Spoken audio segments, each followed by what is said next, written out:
ہم چھوٹے تھے مسجدوں میں کبھی جاتے تھے تو مسجد میں کچھ چارٹس ہوتے تھے، الحمدللہ آج کل وہ چارٹس نہیں دکھتے ہیں چونکہ اب نوجوان سوال کرتے ہیں. چارٹس ہوتے تھے، ایسے ایسے چارٹس، عجیب و غریب اعمال اور ایسے ایسے بینیفٹس کہ اس چھوٹے ذہن سے ہم جب سوچتے تھے تو ہم کو لگتا تھا یہ عمل کر کے نجات ہے. نماز پڑھنے والے تو خامخواہ اس سے محنت کر رہے ہیں کہ بھائی آپ اگر جمعہ کی نماز کے بعد یہ درود ایک بار پڑھ لے تو 80 سال کے گناہ معاف ہو جاتے ہیں. تو ایک چھوٹا بچہ تو سوچتا ہے یار شارٹ کٹ تو یہ دکھ رہی کہ نماز پڑھ لو جمعہ کی اور یہ درود پڑھ لو تو 80 ماہ، پھر باقی ہفتہ نماز پڑھنے کی کیا ضرورت ہے، کیونکہ وہ 80 سال کے گناہ معاف ہو جا رہے ہیں. 80 ایئرس کی تو لائف بھی نہیں دیکھ رہی ہم کو. اچھا 2 جمعہ پالے تو 160 سال کی.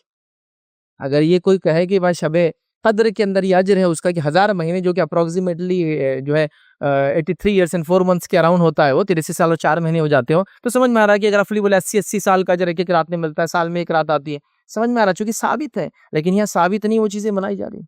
ایک رات آپ جاگ لے، اس دن کے بعد کا روزہ رکھ لے تو 120 سال کے گناہ معاف. اب 120 سال لائف کس کی ہوتی ہے نا. یہ سب موضوع روایتیں ہیں کہ جو 15 شعبان کی رات پالے، اس رات جاگ لے، صبح کا روزہ رکھ لے، 120 سال کے گناہ معاف. ایسی شارٹ کٹ ہے. شب قدر کی فضیلت نہیں، 1000 مہینے بھی 83 سال ہی ہوتے ہیں، 120 سال وہ بھی نہیں ہوتے ہیں.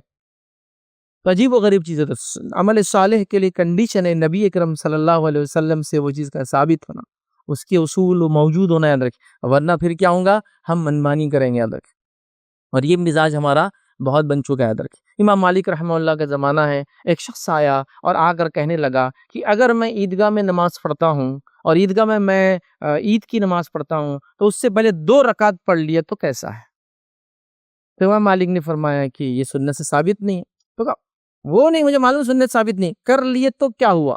یہ بالکل ہمارے زمانے کا آدمی دکھتا ہے کہ کر لیے تو کیا ہوا سوال رہتا ہے. مطلب بھائی یہ رات ثابت نہیں، کر لیے تو مطلب ہر بار وہ کر لیے تو کر رہتا، کر لیے تو کیا، نمازی تو ہے. تو وہ بھی 2 رکعت پڑھنا چاہتا تھا. عیدگاہ میں اللہ کے رسول صلی اللہ علیہ وسلم نماز نہیں پڑھتے.